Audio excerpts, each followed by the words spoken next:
पाहावा विठ्ठल बघावा विठ्ठल। काल कार्तिकी वारी संपन्न झाली। इथे आपण पाहू शकतो की लाखो वारकरी, जवळपास 6 ते 7 लाख वारकरी संपूर्ण देशातून इथं पंढरपूरला आले होते। आणि त्याच अनुषंगाने आज आपण खास आज द्वादशी आहे, तर ह्यावेळेस 2 एकादशी आली होती। काल प्रबोधिनी एकादशी होती आणि आज द्वादशी आहे। तर त्याचा थोडक्यात जर आपण इतिहास पाहिला तर की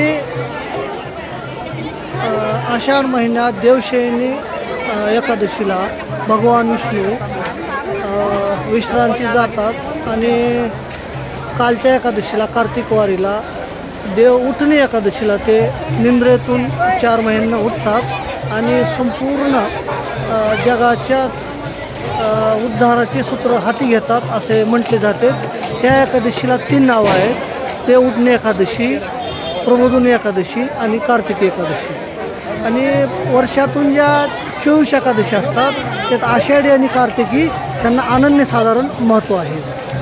हिंदू धर्मातील 8व्या महिन्यात कार्तिक महिना येतो, त्या 11व्या दिवशी शुक्ल पक्ष दिवशी प्रबोधिनी एकादशी येत असते।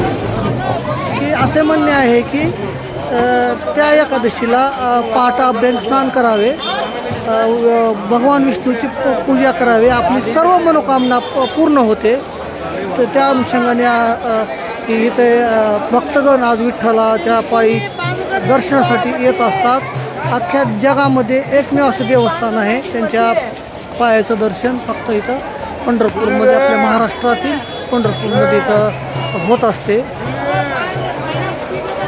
त्या कार्तिक महिन्यात हे तुळशीचे रोपण करावे, तुळशीची पूजा करावी, उपवास धरावा, शक्य असेल तर दान धर्म करावा, हे सुद्धा इथे लिहिलेले आहे।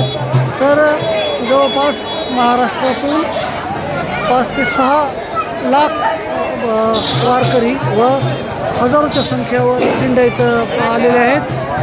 आणि आज बऱ्याच दिंड्याचा इथं म्हणजे प्रस्थान होऊन आज म्हणजे दर्शन करून परत निघाले आहेत। आणि काही भक्तगण आपण पाहू शकतो, काही पूर्ण मधले इथं भरलेले दिसत नसले तरी